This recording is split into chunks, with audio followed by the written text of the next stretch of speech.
Hi, Reverend Paula Zabkar here with a little soul session for you. Last week I talked about worry, and today I want to talk about an ancestor of worry, as it were, what comes before worry, and that is this idea of fear. Because most people, if I would ask them, are you afraid? What are you afraid of? Are you afraid of anything? And most people, except in certain circumstances, would say, no, I don't live my life in fear. I'm not afraid of anything. In general, I don't walk around the world afraid of things. But fear is very insidious.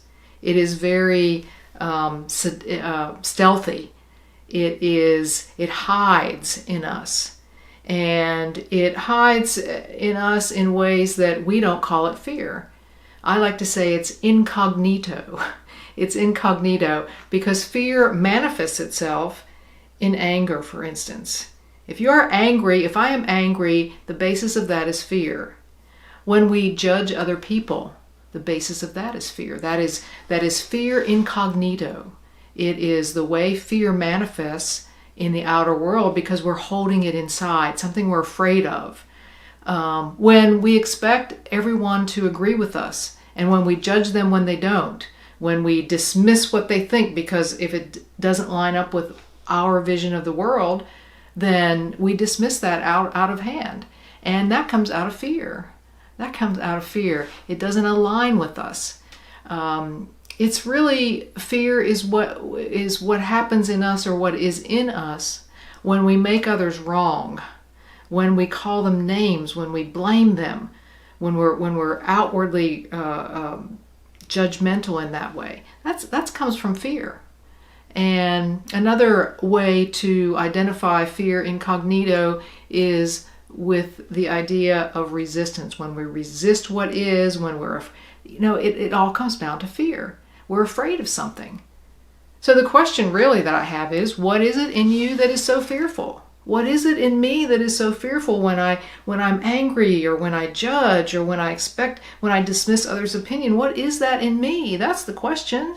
That's the question that I want to ask myself. Because really, I don't want to live in that kind of fear. I don't want to. I want more peace. I want more ease. I want more grace. I want more understanding in my life, not more fear. And if I have anger in my life, and if I have judgment, I have fear.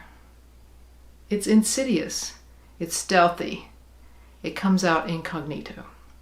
So I want to share this Zen proverb with you that I think is appropriate here when it comes to fear, when it comes to hanging on to anger and resentment and judgment and all those things. And it is simply this: let go or be dragged.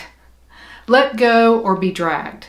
That's the bottom line here, because when we are in fear, doesn't it feel sometimes like we're being dragged along, like our face and body is bruised and hurting? That's what it feels like to be in fear, to not be a smooth thing at all. To let go or be dragged is really our choice, to let go of that fear in whatever way it manifests, so that we don't feel dragged by it.